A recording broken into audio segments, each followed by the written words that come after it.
Hey everyone, it's Allie, and I want to make a very important video discussing tinctures. I've seen quite a lot of discussion in the community recently where a lot of people have been saying that tinctures are bad and they're not worth including and they're just going to feel super clunky and unusable. A lot of this is just straight up misinformation, and what I want to do today is hopefully either sway your opinion or further reinforce to you that tinctures are going to be really powerful. While I do agree with what some people have been saying, that tinctures are going to be pretty weak on non-warden builds, I strongly disagree with people attempting to say that on warden builds, tinctures are not going to be strong. Tinctures are an item that you can equip in your flask slot that was introduced in Affliction, and back in Affliction they used to have permanent uptime. Now in 3.25 they're being reworked slightly to where they're going to have a cooldown once they deactivate themselves, meaning you can't always have their buff active, while at the same time they're going to apply a debuff onto you called mana burn that's going to drain 1% of your mana per stack, and you're going to keep gaining a stack every single second. This means eventually no matter what, your tincture will turn off, and because it has a cooldown, you physically cannot have 100% uptime on it. Because these are attack only, most attack builds typically sit at around 2, 3, 4% unreserved mana, which is just enough mana for them to be able to attack a few times with their ability and then let mana leech take care of all of their mana sustain. So if you were to play a typical attack build,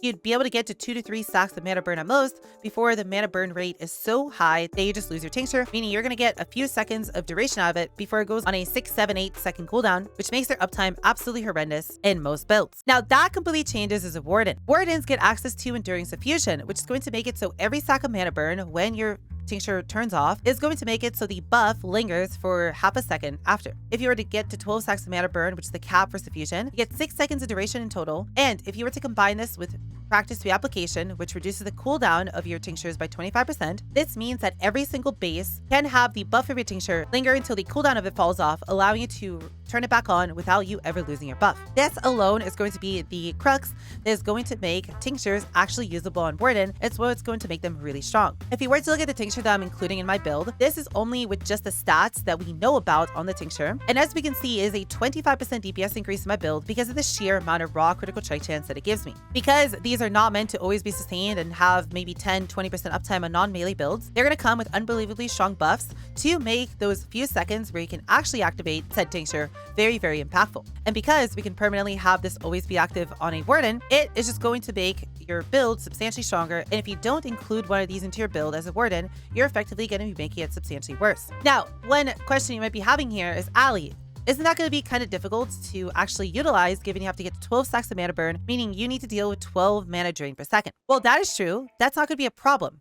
As I mentioned, you're most likely going to want to pick up practice reapplication if you're playing a tincture in a warden build, and it just so happens that one of the tincture masteries makes it so the first 6 mana burns applied to you have no effect. There's been quite a lot of discourse in the community about how this node specifically works, but it is my belief and quite a lot of other people's belief that this just means the first 6 mana burns on you can effectively be completely ignored. That means the 7th stack would start draining 1% of your mana per second, the 8th stack would drain 2% of your mana per second, and so on and so forth, which means with this mastery, getting to 12 mana burn stacks only means you're losing 6% of your mana per second. Now, that does mean you're going to have to rework your build a tiny little bit with this in mind, as you're going to need to have enough unreserved mana to not only be able to attack, but to have a little bit of overhead on top of that to make sure that you don't end up with any sort of clunkiness or any sort of situations where your tincture falls off. In my build specifically, I'm going to be going with 10% unreserved mana. I've been telling people that 8 to 10% is most likely going to be enough for you to be able to attack and have enough overhead to where your leech is going to constantly deal with it. And this mana leech is going to be what is going to allow us to realistically be able to maintain all this burn rate that's going to be applied onto us. In my build, which is 10% of my leech is instant, I can have a mana leech rate of 200 per second or 33% of my mana per second. This should be more than enough to completely deal with everything, assuming I have things around me to attack. So in any sort of typical map where you're always attacking enemies, you should easily be able to deal with your mana burn rate, allowing you to get to 12 stacks to be able to get the full effect of Enduring Suffusion. Another thing that I've seen people potentially complain about is, Allie, isn't this going to be really annoying to utilize given you have to constantly press your button? And to that, I have 2 things to say. One, it's really not going to be that big of a deal. Realistically, it's just one additional button they're going to have to press every few seconds. And 2,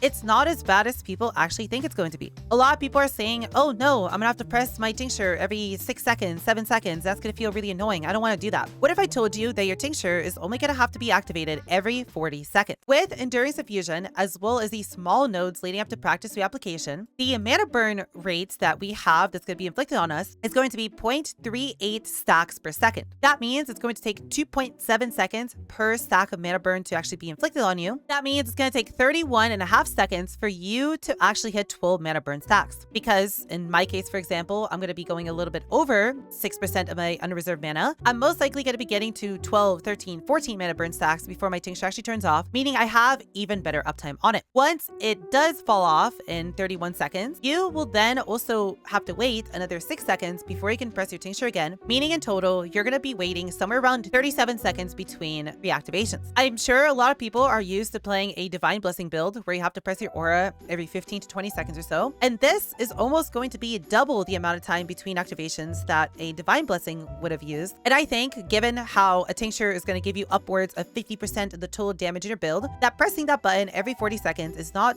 the end of the world. This is going to be even better when we add other nodes from the tree that make your tinctures even stronger. Not only could we get a lot of flask effect from something like Colloidal Mixture, giving us upwards of 30% increased flask effect, and well, given how much DPS these tinctures are going to give us, that's going to be highly worth it. But we could also pick up Nature's Concoction, which is going to make it so any adjacent flask to your tincture is going to get 2 charges per second. This, when combined with a little bit of flask recovery, such as Careful Conservationist or as natural remedies, is going to be enough for you to pretty much always be able to sustain 2 flasks on bosses at all times, making your tincture even stronger. Realistically, during maps, you should just have 100% flask uptime anyways, as you're constantly killing things, but on bosses, that's not going to be the case, and being able to have permanent flasks on bosses, if you've ever played a build of Mageblood, feels incredibly powerful, and it just makes your build feel that much more overpowered. Well, because it's going to allow you to basically get a mini Mageblood in every build that you play, that's going to be another strong argument for using a tincture. And when we look at some powerful late game unique tinctures that are typically very difficult to sustain, we can very easily get 90 to 95% uptime on a Progenesis, for example, which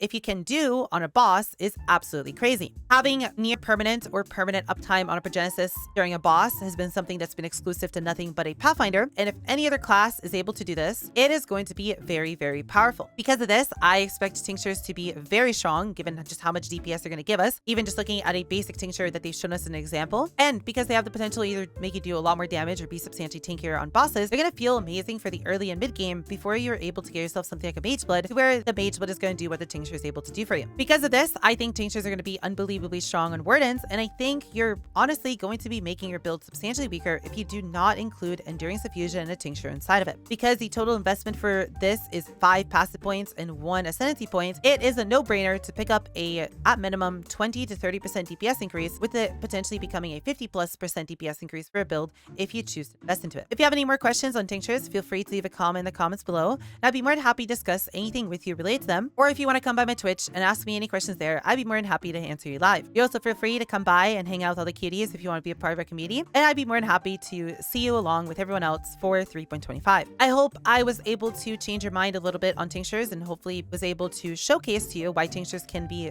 very, very strong when utilized correctly on a Warden. And no matter what, I hope you have a wonderful time in 3.25 and hope to see you guys in the next video.